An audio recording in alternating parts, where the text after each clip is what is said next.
असम खान ने गेंद बनाया अजीत पाल सिंह को। उन्होंने दाहिने प्रांत में भीजे फिलिप्स को तेजी से दो खिलाड़ियों को खिला चका कर आगे बढ़ गए। पास कर रहे अशोक कुमार को। अशोक कुमार ने दो किया और वापस भेजा पास गोविंदा को। गोविंदा ने शॉट लेने की कोशिश की, लेकिन उनको रोक दिया गया है और ये भारत का छठा पेनल्टी कॉर्नर। कभी सुना है आपने ये कमेंट्री? आप से कई लोगों ने शायद जन्म नहीं लिया होगा। मैं 1975 विश्व कप हॉकी के फाइनल के विषय में बात कर रहा हूं,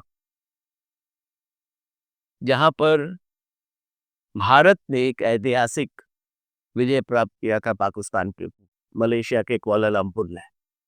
और उस वक्त हमारे पास टेलीविजन उपलब्ध नहीं था। हम आंखों देखा हाल सुनना करते थे। हिंदी में जसदेव सिंह जी और अंग्रेजी में मेलविन निबेलो। लगता था कि आंखों देखा हाल हम खुद अपनी आंखों से मैदान में मौजूद है, देख रहे हैं खिलाड़ियों को खेलते हुए। ये था रेडियो का प्रभाव। फिर एक समय आया जब दूरदर्शन हर घर में पहुंच गया, जहां पर टीवी था। बुनियाद, हम लोग, रामायण, महाभारत, सब लोगों को रोक देते थे, जिंदगी रुक जाती थी और लोग टीवी के पर्दे के सामने इन सीरियल या एपिक्स को देखते थे और उसका आनंद उठाते थे। फिर तो जमाना और बदल गया। कई सारे टीवी चैनल्स हो गए। अभी तो ओटीटी हो गया, इंटरनेट हो गया, यूट्यूब हो गया, क्या नहीं है। परंतु रेडियो हम अभी भी सुनते हैं। कौन सा रेडियो? FM radio. क्यों सुनते हैं? कुछ लोग गानों के लिए सुनते हैं, कुछ लोग आरजे का जो विवरण रहता है उसके लिए सुनते हैं, कुछ लोग सुनते हैं क्योंकि रेडियो के साथ एक बातचीत हो सकती है श्रोता के साथ। परंतु हमारे प्रधानमंत्री श्री नरेंद्र मोदी जी ने रेडियो का एक अलग उपयोग किया। उन्होंने ये महसूस किया कि भारत जो इतना बिखरा हुआ देश है, कई अधिकतर लोग अभी भी गांव में रहते हैं और उनके लिए अभी भी रेडियो का एक संगत बना हुआ है। उन्होंने क्या किया? मन की बात छेड़ दी और ये मन की बात रेडियो के माध्यम से उन्होंने अपने मन की बात लोगों तक पहुंचाई। उनकी टीम ने ऐसे लोगों को ढूंढा जिसके बारे में शायद किसी को पता नहीं था। गजब गजब के काम हो रहे हैं इस देश में और प्रधानमंत्री जी ने इस रेडियो के माध्यम से करोड़ों लोगों के दिल तक पहुंचने का एक रास्ता ढूंढा है। मैं क्यों ये बातचीत कर रहा हूं? मैं इसलिए ये बातचीत कर रहा हूं कि कभी कभी हम पुरानी चीजों पर नजर नहीं डालते हैं कि उनकी संभावनाओं के बारे में नहीं सोचते हैं और उनके साथ हम क्या कर सकते हैं ये नहीं सोचते हैं।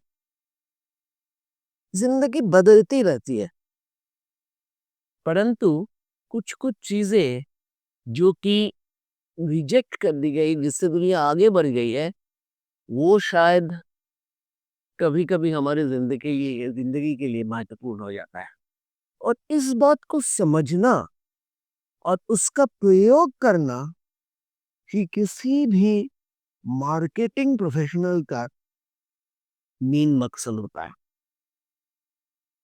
आप भी देखिएगा, घर में कई सारी चीजें हैं जो कि हम पहले इस्तेमाल करते थे, अभी शायद उसका इस्तेमाल उतना ज्यादा नहीं करते हैं। समय आ गया है कि हम घर के हर एक चीजों को फिर से देखें। एक छोटा सा उदाहरण देता हूँ। हर किसी के घर में कुछ किताबें होंगी। आपने कब आखिरी बार किताब पढ़ा है? आप बोलोगे कि मैं तो यूट्यूब में सुन लेता हूँ, मैं देख लेता हूँ। देखिए, देखने और पढ़ने में एक फर्क यह है कि जब पढ़ते हैं आप, तब आपका दिमाग, आंख दोनों काम करता है। जबकि आप देखते हैं शायद आपका आँख ही काम करता है, दिमाग नहीं काम करता है। अभी भी अगर आप देखें, ज़िंदगी में हम जो गणित का प्रयोग करते हैं, वो हमने शायद स्कूल में सीखा है। Algebra, multiplication, division, subtraction, addition कितना पुराना है? अभी भी प्रयोग देखिए। तो हमें जो इस एपिसोड के माध्यम से आपको बताना है कि देखिए, ज़िंदगी में कुछ भी आपके पास हो, उसका सही प्रयोग करना और उचित प्रयोग करना ये ज़िंदगी में और ज़्यादा वैल्यू देता है।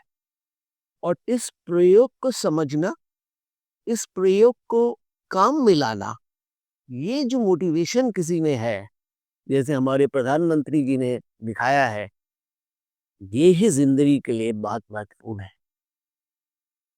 इस मन की बात की वार्तालाप के थ्रू हमारे माननीय प्रधानमंत्री जी पूरे लोगों के दिल को छू रहे हैं और उनके लिए लगता है कि कितने करीब है हमारे पास और ये करीबी उनकी मोटिवेशन को प्रोत्साहन देता है, क्योंकि शायद उन्हें भी पता है कि मोटिवेशन ही जिंदगी है।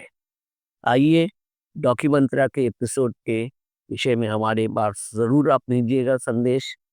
हमें और नए-नए टॉपिक्स पे बातें करनी है। आपका प्रोत्साहन हमारे लिए बहुत ही ज़रूरी है, ताकि हम इस प्रयास को बरकरार रखें और आगे बढ़ते रहें।